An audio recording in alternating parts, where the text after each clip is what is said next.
Pai, do Filho e do Espírito Santo. Amém. Caros irmãos e irmãs, no nosso último programa nós havíamos terminado mais um parágrafo do nosso catecismo que aborda a questão da Santíssima Trindade. Nós queremos agora apresentar um pequeno resumo de tudo que foi visto nesse parágrafo, e esse resumo está a partir do parágrafo 261 do nosso catecismo. O mistério da Santíssima Trindade é o mistério central da fé e da vida cristã. Só Deus pode dar a conhecê-lo, revelando-se como Pai, Filho e Espírito Santo. Vimos em programas anteriores como existem muitos caminhos para chegarmos a Deus como princípio e fim de todas as coisas. A própria natureza nos fala de Deus, mas o mistério da Santíssima Trindade é um mistério em senso estricto. O ser humano só poderia chegar a ele a partir da revelação e nunca apenas à luz da razão natural. Seja como for, o mistério da Santíssima Trindade é o mistério central que ilumina todos os outros mistérios da nossa fé cristã. 262. A encarnação do Filho de Deus revela que Deus é o Pai eterno e que o Filho é consubstancial ao Pai, isto é, que ele é no Pai e com o Pai o mesmo Deus único. Tivemos a oportunidade de ver como heresias como aquela chamada arianismo, devida a um padre de Alexandria chamado Ário, que negava que o Filho fosse verdadeiro Deus. O Verbo seria a primeira criatura criada antes de todos os séculos, mas criatura, porque só pode haver um único Deus. Já que o próprio Jesus disse, ouve Israel, o Senhor teu Deus é o único Senhor. A encarnação do Filho revela que Deus é Pai, mas que o Filho é consubstancial ao Pai. Essa é uma expressão que nos foi apresentada pelo Concílio de Nicéia. Ou seja, o Filho é no Pai e com o Pai é o mesmo Deus único. Parágrafo 263. A missão do Espírito Santo, enviado pelo Pai em nome do Filho e pelo Filho que procede do Pai, revela que o Espírito é com eles o mesmo Deus único. Com o Pai e o Filho é adorado e glorificado, nós professamos no nosso credo. Então vejam, o Evangelho, às vezes Jesus diz, o Espírito Santo que o Pai enviará em meu nome. Outras vezes, o Espírito que eu vos enviarei de junto do Pai. O Espírito, portanto, é Espírito do Pai e Espírito do Filho. A Igreja vai dizer que ele procede do Pai e do Filho. E com o Pai e o Filho é adorado e glorificado, ele que falou pelos profetas, como nós falamos no credo. 264.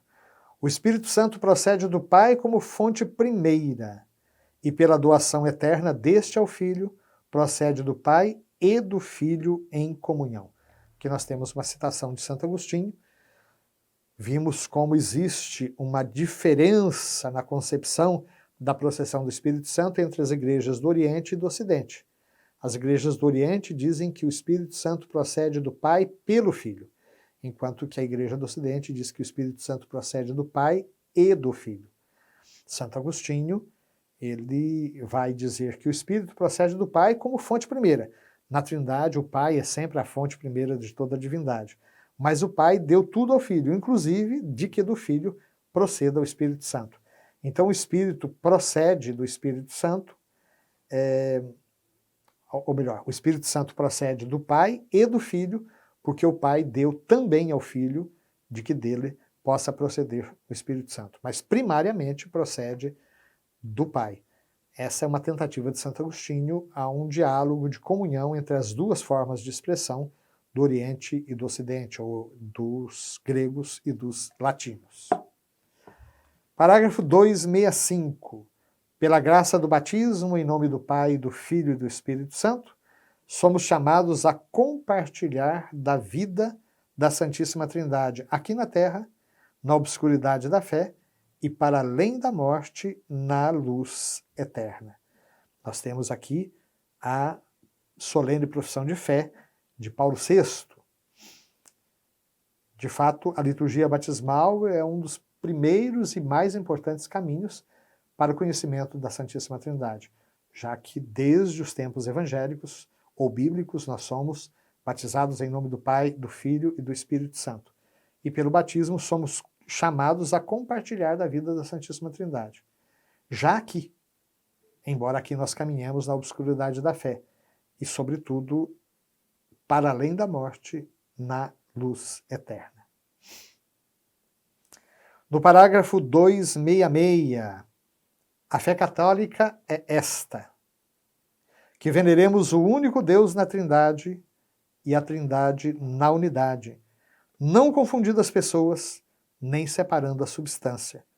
Pois uma é pessoa do Pai, outra do Filho, outra do Espírito Santo, mas uma só é a divindade do Pai, do Filho e do Espírito Santo, igual à glória, coeterna à majestade. Isso é dado num símbolo. Símbolo é um credo. Já vimos que o nosso catecismo se fundamenta, sobretudo, em 2 credos. Os 2 que nós rezamos nas missas e solenidades. Aquele mais curto, chamado o símbolo dos apóstolos, o que nós rezamos quase todos os domingos. Creio em Deus Pai Todo-Poderoso, Criador do céu e da terra.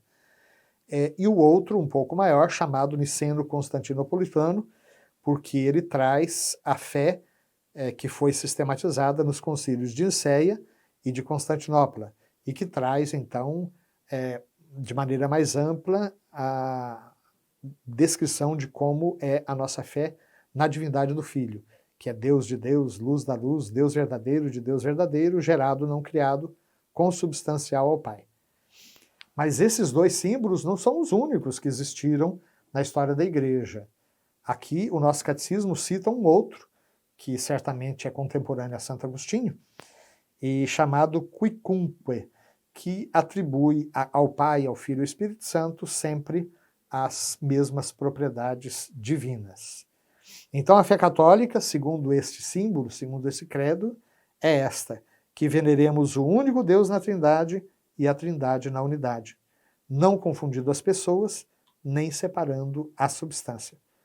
Pois uma é a pessoa do Pai, outra do Filho, outra do Espírito Santo, mas a divindade é a mesma. Uma só é a divindade do Pai, do Filho e do Espírito Santo. Uma só é a glória, uma só a coeternidade, uma só a majestade. E, finalmente, o parágrafo 267. Inseparáveis naquilo que são, da mesma forma o são naquilo que fazem. Na única operação divina, no entanto, cada uma delas manifesta o que lhe é próprio na Trindade, sobretudo nas missões divinas da encarnação do Filho e do dom do Espírito Santo. Essa é uma reflexão muito cara a Santo Agostinho, que sempre insistia de que toda a obra da Trindade fora dela mesma, chamadas obras ad extra, são comuns às 3 pessoas. As 3 pessoas agem na criação, as 3 pessoas agem na história da salvação. Mas cada uma delas manifesta o que lhe é próprio. Foi só o Filho que se encarnou. É o Espírito Santo que é enviado no dia de Pentecostes. A maneira como essas 2 pessoas agem na história da salvação mostram um pouco do que elas são no mistério eterno da comunhão trinitária. E assim nós encerramos esse parágrafo 2º do nosso catecismo. No próximo programa nós vamos começar a falar do Pai Todo-Poderoso. Por enquanto ficamos só apenas em creio em Deus. Agora vamos falar do Pai Todo-Poderoso. Que nós possamos devotar toda a nossa vida à glória desse mesmo Deus, que é Pai, Filho e Espírito Santo. Que Ele nos abençoe, juntamente com nossas famílias, hoje e sempre. Amém. Jesus,